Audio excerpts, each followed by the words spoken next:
قومی اقتصادی کونسل کا اجلاس وزیر اعظم شہباز شریف کی زیر صدارت شروع ہو گیا ہے۔ اجلاس میں وزرائے اعلیٰ، وفاقی وزراء، وزیر اعظم کے مشیر رانا ثناء اللہ اور اعلیٰ حکام شریک ہیں۔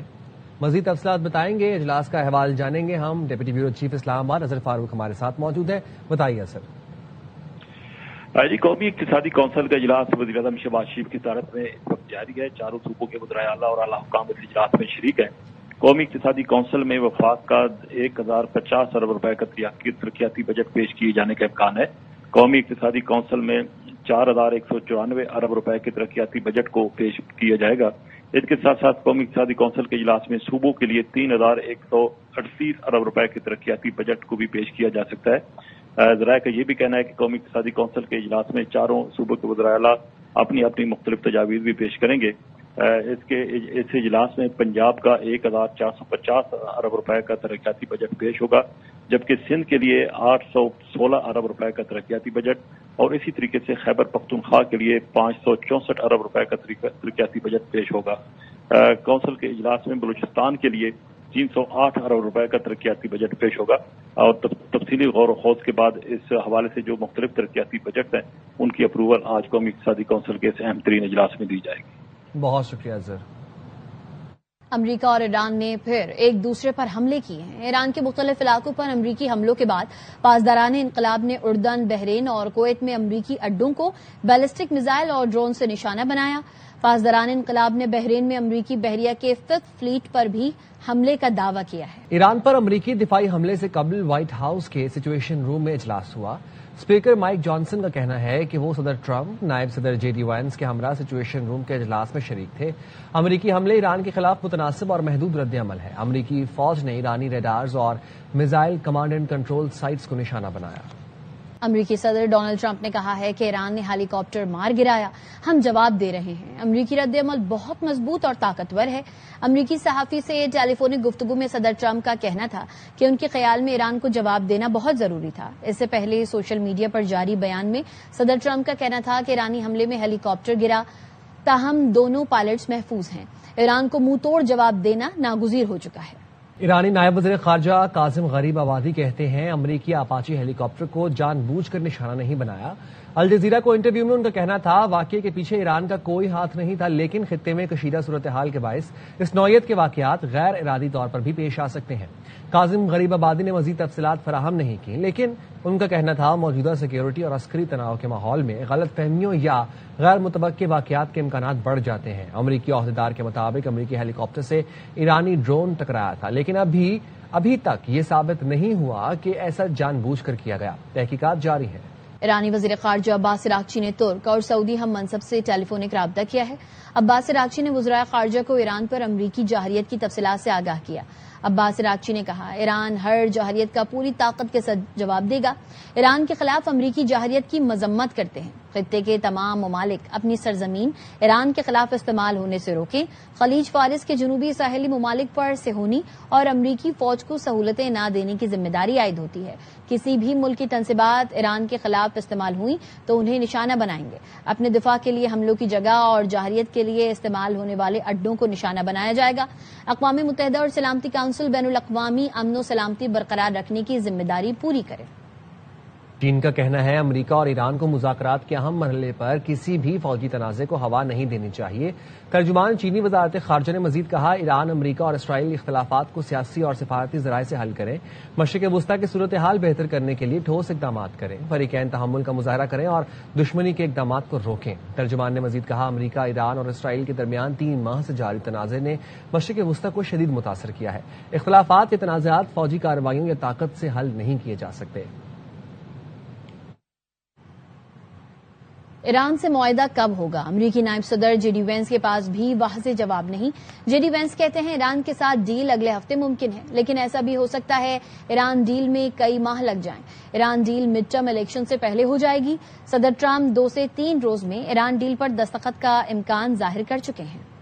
مشرق وسطی میں کمزور جنگ بندی سنگین خطرات پیدا کر سکتی ہے، جس پر پاکستان کو تشویش ہے۔ حالیہ واقعات نے فوری سفارتی کوششوں کی ضرورت کو اجاگر کیا ہے۔ پاکستان مستقل مندوب عاصم افتخار کا اقوام متحدہ کی سلامتی کونسل سے خطاب۔ انہوں نے کہا، سفارتکاری میں تعطل سے ایرانی جوہری معاملے پر فریقین کے درمیان فاصلے بڑھ گئے۔ پاکستان ایرانی جوہری معاملے سمیت تمام تصفیہ طلب مسائل کا پرامن حل چاہتا ہے۔ Deeply concerned at the ongoing situation in the region, marked by renewed conflict and heightened tensions. Events of the last few days have amply underscored the fragility of the situation, the risk of escalation, and the need for diplomatic efforts to come to fruition sooner than later.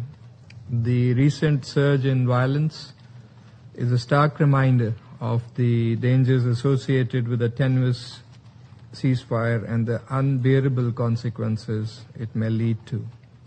The cycle of violence and instability must end for the good of regional and international peace, security and prosperity. امریکی صحافی David road کے اغوا میں ملوث Taliban commander کو 42 سال قید کی سزا سنا دی گئی۔ نیو یارک ٹائمز کے مطابق امریکی صحافی 2 ساتھیوں سمیت 7 ماہ تک حاجی نجیب اللہ کی قید میں رہے۔ نیو یارک کی عدالت نے دہشت گردی میں معاونت اور اغوا کرنے کے جرم میں سزا سنائی۔ امریکی صحافی کو 2008 میں افغانستان سے اغوا کیا گیا تھا۔ نائب وزیر اعظم اسحاق ڈار کی زیر صدارت وفاقی بجٹ سے متعلق تکنیکی کمیٹی کی پیپلز پارٹی سے مذاکرات کامیاب ہو گئے۔ نائب وزیر اعظم اسحاق ڈار کی زیر صدارت اجلاس میں طے پایا کہ وفاق کو آئندہ مالی سال کے ٹیکس ہدف کی اضافی رقم فراہم کی جائے گی اور NFC کے فارمولے میں تبدیلی نہیں ہوگی۔ دونوں پارٹیوں میں اتفاق کے بعد وفاقی بجٹ پیش کرنے کی راہ میں حائل رکاوٹیں دور ہوئیں۔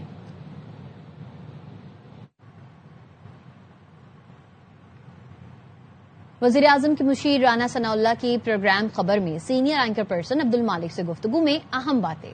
عبد المالک نے سوال کیا، رانا صاحب سنا ہے 18ویں ترمیم اور NFC کو نہیں چھیڑا جائے گا، لیکن ٹیکنیکل کمیٹیز ایسا طریقہ نکال لیں گی کہ وفاق کو اضافی پیسے مل جائیں۔ رانا ثناءاللہ نے مسکراتے ہوئے جواب دیا، ہر چیز کل طے ہو گئی، جیسے ہی اعلان ہوگا آپ کو خوشگوار حیرت ہوگی۔ بتایا کل بجٹ میں ساری بات ہوئی ہے۔ میری اطلاع یہ ہے کہ 18ویں NFC اور 18ویں امینڈمنٹ کو آپ نہیں چھیڑ رہے، لیکن جو ٹیکنیکل کمیٹیز بیٹھ جائیں گی دونوں پارٹیز کی، وہی طریقہ نکال لیں گی کہ 18ویں امینڈمنٹ بھی نہ چھیڑی جائے NFC والی شک، اور آپ کو بھی وہ پیسے مل جائیں جو آپ کو چاہیے وفاق کو۔ یہ فارمولہ طے ہو گیا؟ بالکل، ہر چیز جو ہے وہ کل طے ہو گئی، اور یہ جیسے ہی کل اس کا اعلان ہوگا تو آپ کی تمام امیدوں کے اوپر پانی پھر جائے گا۔ یعنی کہ آپ کو سارے پیسے مل جائیں گے جو آپ کو چاہیے 18ویں امینڈمنٹ کو چھیڑے بغیر۔ آپ کو خوشگوار حیرت ہوگی، آپ کے لیے تبصرہ کرنے کے لیے اور پروگرام میں بات کو اوپر نیچے چڑھانے اتارنے کے لیے کوئی بات نہیں ملے گی۔ حکومت کی تنخواہ دار طبقے کو انکم ٹیکس میں ریلیف دینے کی تیاری۔ ٹیکس سلیب 6 سے بڑھا کر 8 کیے جانے کا امکان ہے۔ بجٹ میں سالانہ 1 کروڑ روپے یا اس سے زائد تنخواہ پر 10% سرچارج بھی ختم ہو سکتا ہے۔ ماہانہ 1 لاکھ، 2 لاکھ اور 3 لاکھ روپے تنخواہ دار افراد کے لیے ٹیکس میں ریلیف کا امکان ہے۔ حتمی منظوری IMF سے لی جائے گی۔ IMF نے بجٹ میں درآمدی الیکٹرک وہیکل پر ٹیکس میں کمی کی مخالفت کر دی۔ ذرائع کا کہنا ہے IMF نے درآمدی الیکٹرک وہیکل پر سیلز ٹیکس 25% کرنے کا مطالبہ کیا ہے۔ تفصیلات بتائیں گے شعیب نظامی۔ جی شعیب۔ جی ظاہر نے بتایا کہ IMF کا موقف ہے کہ جو الیکٹرک وہیکلز ہیں وہ جہاں ماحول دوست ہیں وہاں لگژری بھی ہیں، اسی لیے اس کی قیمت چونکہ 1 کروڑ روپے سے زائد ہے تو ایسے طبقے کے لیے جو ہے ٹیکس کی رعایتیں جو ہے وہ دینا ضرورت نہیں ہوگا۔ ساتھ ساتھ وزیر اعظم نے بھی ہدایت کی ہے کہ مقامی صنعتوں کو جو ہے کو فروغ دیا جائے اور جو اس میں ہنرمند افراد ہیں ان کے روزگار کو تحفظ دیا جائے۔ اس لیے آئندہ بجٹ میں مقامی صنعتوں کو جو ہے کچھ ٹیکس کی رعایتیں دینے کا امکان ہے، جس میں جو آٹو انڈسٹری ہے اس کے لیے جتنے بھی خام مال ہیں ان کے اوپر 1% جو ہے ٹیکس عائد ہوگا، جبکہ جو مقامی گاڑیوں کے پرزاجات میں استعمال ہونے والا سامان ہے اس کے اوپر ڈیوٹی 5 سے کم کر کے 10% سے کم کر کے 5%، جبکہ اس کے پرزاجات کے اوپر جو ہے ڈیوٹی 20 سے کم کر کے 10% کرنے کی تجویز ہے۔ اس کے ساتھ ساتھ جو امپورٹڈ جیپیں ہیں ان کے لیے جو ڈیوٹی ہے اس کو جو ہے وہ 50 سے کم کر کے 40% کیا جائے گا، لیکن یہ اقدام 5 سال میں کیا جائے گا اور ہر سال 2% کمی کی جائے گی۔ شعیب نظامی اپڈیٹ کر رہے تھے، شکریہ۔